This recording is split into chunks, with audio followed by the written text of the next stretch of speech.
வணக்கம். நீங்கள் இணைந்திருப்பது நியூஸ் ஃபர்ஸ்டின் பிரதான செய்திகளோடு. இன்றைய விரிவான செய்திகளுக்கு செல்லும் முன்னர் முதலில் தலைப்புச் செய்திகள்.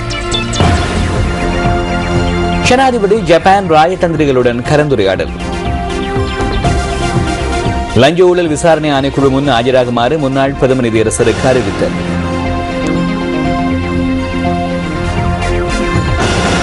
ஐக்கிய தேசிய கட்சியின் ஊடக சுதந்திரம் மீண்டும் நாட்டிற்கு பகிரங்கம்.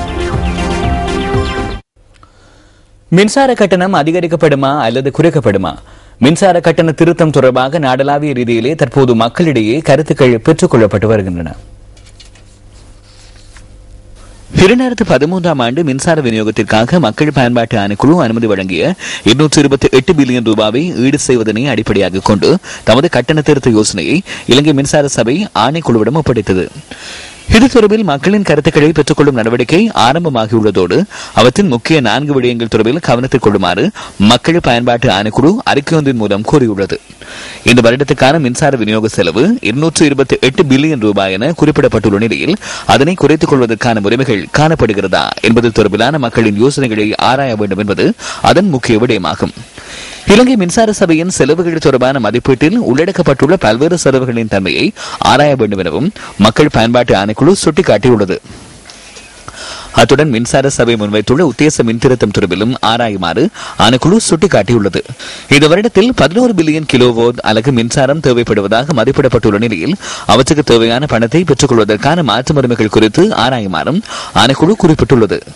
இலங்கை மின்சார சபை முன்வைத்துள்ள கட்டண திருத்தம் உள்ளிட்ட தகவல்களை www.pucsl.gov.lk என்ற இணையதளத்துக்குள் பிரவேசிப்பதன் மூலம் அறிந்து கொள்ள முடியும் எனவும் ஆணைக்குழு அறிவித்துள்ளது. அதன்படி மக்கள் தமது கருத்துக்கள் மற்றும் யோசனைகளை tariff@pucsl.gov.lk என்ற மின்னஞ்சல் முகவரிக்கு அல்லது இலங்கை மக்கள் பயன்பாட்டு ஆணைக்குழு 6ஆம் மாடி இலங்கை வங்கி கட்டிட தொகுதி இலக்கம் 28 புனித மைக்கேல் வீதி கொழும்பு 3 என்ற முகவரிக்கு அனுப்பி வைக்க முடியும்.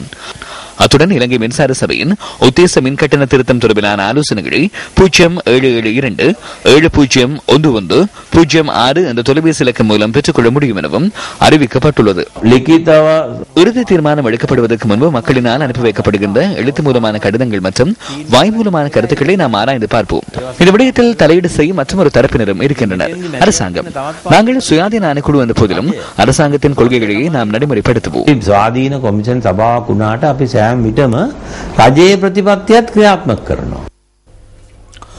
மக்கள் பயன்பாட்டு ஆணைக்குழு எழுத்து மூலம் அல்லது மக்களின் கருத்துக்கள் மற்றும் யோசனைகளை நாடளாவிய ரீதியிலே பெற்றுக் கொள்வதற்கு திட்டமிட்டிருக்கிறது.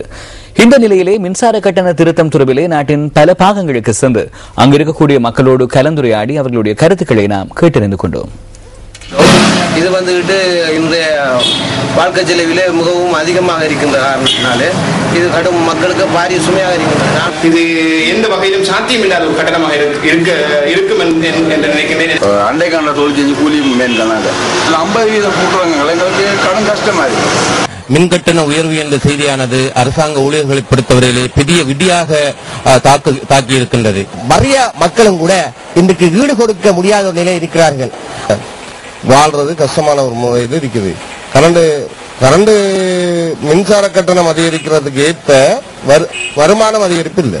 அத்தியாவசிய தேவைகளை அதாவது உணவுக்கு கூட கொண்டு செல்வதற்கு மிக கடினமாக இருக்கின்றது. இவ்வாறு இருக்கின்ற போது மின் கட்டணம் உயர்கின்ற போது மேலும் சுமையாக இருக்கும். மழைய பகுதியில் இப்போ ஒரு பல்ப் 2 பல்ப் தான் பாவிச்சுட்டு இருக்கிறாங்க. இப்போ கரண்ட் பில்லை இன்னும் கூட்டு வாங்கலாம் இருந்தால் சாதாரணமாக படிக்கிற பிள்ளைகளுக்குலாம் இது ஒரு பெரிய பிரச்சனையாக இருக்கும். மின்சார சபையுடன் தொடர்புடைய தொழிற்சங்கங்கள் வித்தியாசமாக தங்களுடைய நிலைப்பாட்டினை தெரிவித்துள்ளன. மின்சார சபைக்குள் இடம்பெறுகின்ற ஊழலே மின்சார கட்டணம் அதிகரிக்கப்படுவதற்கான காரணம் என அவை குற்றம் சாட்டியுள்ளன. ලංකා විදුලි බල මණ්ඩලය අද රටේ ජනතාවත් දන්නවා මේක ඇතුලේ ජබන්ත දූෂණ වංචාවලින් පිරලා තිබෙනවා. இலங்கை மின்சார சபையில் இடம்பெறும் பாரிய அளவிலான ஊழல் மோசடிகள் தொடர்பில் மக்கள் அறிந்துள்ளனர். தரக்குறைவான விதத்தில் உரைச்சோலை அனல் மின் உற்பத்தி நிலையம் அமைக்கப்பட்டது. தரக்குறைவான விதத்தில் மின் உற்பத்தி நிலையம் நிர்மாணிக்கப்பட்டது. தரக்குறைவான விதத்தில் மின் உற்பத்தி நிலையம் நிர்மாணிக்கப்பட்டது மாத்திரமன்றி தரக்குறைவான நிலக்கரி கப்பல்களையும் கொண்டு வந்தனர். அரசாங்கத்தின் களியாட்டு நிகழ்வுகளுக்காக, குறிப்பாக தேசத்துக்கு மகுடம் மற்றும் கார் பந்தயங்களுக்காக அதிக விலை கொண்ட மின்சாரத்தை செலவு செய்கின்றனர். பொசன் விலையம், விசாக் விலையம் அமைச்சர்கள் மின்சார சபையின் உயர் பதவியில் உள்ளோர் ஆகியோருக்கு இலவசமாக மின்சாரம் வழங்கினர். அவருடைய அனுசரணையையும் பெற்றுக் கொள்ளவில்லை. எனினும் இந்த சுமையை சுமக்க வேண்டிய நிலைமை இந்த மக்களுக்கு ஏற்பட்டுள்ளது. நுரைச்சோலை அனல் மின் உற்பத்தி நிலையத்தை தற்போது சீனாவின் நிறுவனம் ஒன்றுக்கு வழங்குவதற்கு முயற்சி செய்கின்றனர். அதேபோன்று மின் உற்பத்தி நிலையத்தை முழுமையாக இந்தியாவுக்கு வழங்கவும் முயற்சி செய்கின்றனர். கரவலப்பட்டிய மின் உற்பத்தி நிலையத்தையும் தனியாருக்கு வழங்க முற்படுகின்றனர். இலங்கை மின்சார சபையின் செலவுகளை குறைத்துக் கொள்வது தொடர்பில் கவனம் செலுத்த வேண்டும் என அதிகம் தெரிவிக்கப்பட்டு வருகிறது. சபையினுடைய முன்னாள் தலைவர் எம் சுஹேரும் இந்த கருத்தினை வலியுறுத்தியுள்ளார். ඉතින් අපි බලන්න තියෙන්නේ මේක ජනතාවට කොමන විදියක්ද අපි මේක ඒ කට්ටියට මේ ප්‍රශ්නය අඩු කරන්නේ කියලා. අපි இந்த பிரச்சனையை எவ்வாறு தீர்த்துக் கொள்ள முடியும் என்பதனை ஆராய வேண்டும். செலவுகளை குறைத்துக் கொள்வது தொடர்பிலும் சிந்திக்க வேண்டும். செலவுகளை குறைத்துக் கொள்வதற்கான முறைமைகள் காணப்படின் அதனை நடைமுறைப்படுத்த வேண்டும். அதனை செய்ய முடியுமான அதிகாரிகள் அவரது மின்சார சபையில் உள்ளனர். எனவே அவர்களுடன் இணைந்து இதனை மேற்கொள்ள வேண்டும். இது பாராளுமன்றத்துக்கோ அல்லது அமைச்சர்களுக்கோ உரித்தான ஒன்றல்ல. இது தொடர்பில் புத்திஜீவிகளின் கருத்துக்களையும் பெற்றுக் கொள்ள வேண்டும்.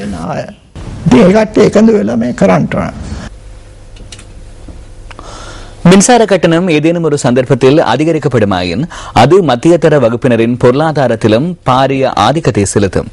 இது தொடர்பிலே டிஜி லைவ் தொழில்நுட்பத்தின் மூலமாக நேரடியாக அறிந்து கொள்ளும் நோக்கிலே எங்களுடைய அலுவலக செய்தியாளர் மைக்கேல் அருள் இயேசுவை நாங்கள் இணைத்துக் கொள்ள இருக்கிறோம். வணக்கம் அருள். வணக்கம் கோகுல், வணக்கம் சந்திரிகா. நாங்கள் இப்பொழுது மொரட்டுவை சொய்சாபுர தொடர்மாடியிலிருந்து லைவ் டிஜி தொழில்நுட்பத்தினூடாக உங்களோடு நேரடியாக இணைந்து கொள்கின்றோம்.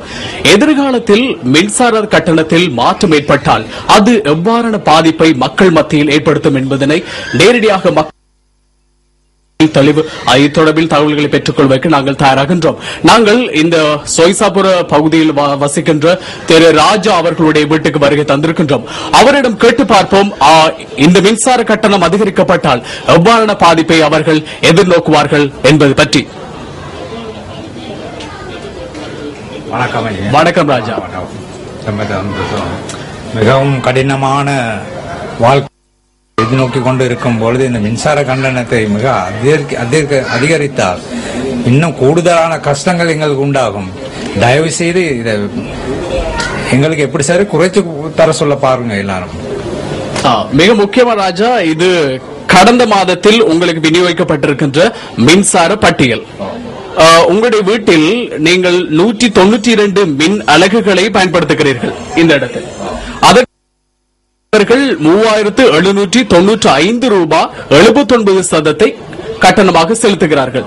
எதிர்காலத்தில் மின்சார கட்டணத்தில் அதிகரிப்பு ஏற்பட்டால் என்ன எவ்வாறான நிலைமை ஏற்படும்? உடனே எங்களுக்கு மிகவும் ரொம்ப கஷ்டப்படுவோம் நாங்க. ஏன்னா இதுவே கட்ட முடியாத நிலையில இருக்கிறோம் நாங்க. மிகவும் கஷ்டப்படுவோம் இது போக போக. ஏன்னா வருமானமே கிட்டத்தட்ட மாதங்கள் வருமானம் ஒரு 20,000 தான் கிடைக்குது. இதில் வீட்டு செலவுக்கே இது போதாம இருக்கிறது. எப்படி நாங்க இதை சமாளிக்க போறோம்னு எங்களுக்கே தெரியாம இருக்கு. இப்பொழுது திருமதி ராஜா அவர்கள் அருகில் இருக்கிறார். அவருடைய கேட்டு பார்ப்போம். சாதாரணமாக உங்களுக்கு வருகின்ற வருமானத்தோடு ஒப்பிடும் போது எதிர்காலத்தில் மின்சார கட்டணத்தில் அதிகரிப்பு ஏற்பட்டால் எவ்வாறான பாதிப்பை நீங்கள் எதிர்நோக்குவீர்கள்? எங்களுக்கு கட்ட முடியாத நிலைமை ஏற்படும். சாதாரணமா உங்களுக்கு மாதத்துக்கு எவ்வளவு வருமானம் வரும்? 20,000 ரூபாய் வருகிறது. அப்படி என்றால் எதிர்காலத்தில் நீங்க இங்க பயன்படுத்துற மின் குமிழ்கள் அல்லது மின்சாரத்தில் பயன்படுத்துற பொருட்களை நீங்க அணைக்க வேண்டி ஏற்படும். அவ்வாறான ஏதாவது யோசனைகள் இருக்கிறதா? நாங்க ஃப்ரிட்ஜ் எல்லாம் 20 ஓப்பன் பண்ணி போடுறோம். ஒரு காலம் இல்லாம ஃப்ரிட்ஜ் எல்லாம் ஓப்பன் பண்ணி போடுறோம். நாங்க பிறகு விடிய தான் நாங்கள் அதை பாவிக்கிறோம். ஆம், எதிர்காலத்தில் நமது நாட்டில் மின்சார கட்டணத்தில் மாற்றம் ஏற்பட்டால் மக்கள் இதனை விட பாரிய பிரச்சனைகளை எதிர்நோக்குவதற்கு தயாராக இருக்கிறார்கள்.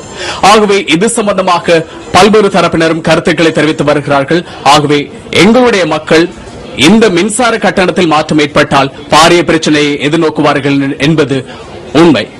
நியூஸ் ஃபர்ஸ்ட் செய்திகளுக்காக மொரட்டுவை பிரதேசத்திலிருந்து மைக்கேல் அருள் ஜேசு. டிஜி லைவ் தொழில்நுட்பத்தின் மூலமாக மொரட்டுவையில் இருந்து நேரடியாக தகவல்களை வழங்கியிருந்தார் எங்களுடைய அலுவலக செய்தியாளர் மைக்கேல் அருள் இயேசு. அவருக்கு எங்களுடைய நன்றிகள். மின்சார கட்டண திருத்தம் நியாயமானதா இல்லையா என்பது தொடர்பில் இந்த காலையில் இருந்து SMS மூலம் மக்களுடைய கருத்துக்களை நாங்கள் வினவியிருந்தோம்.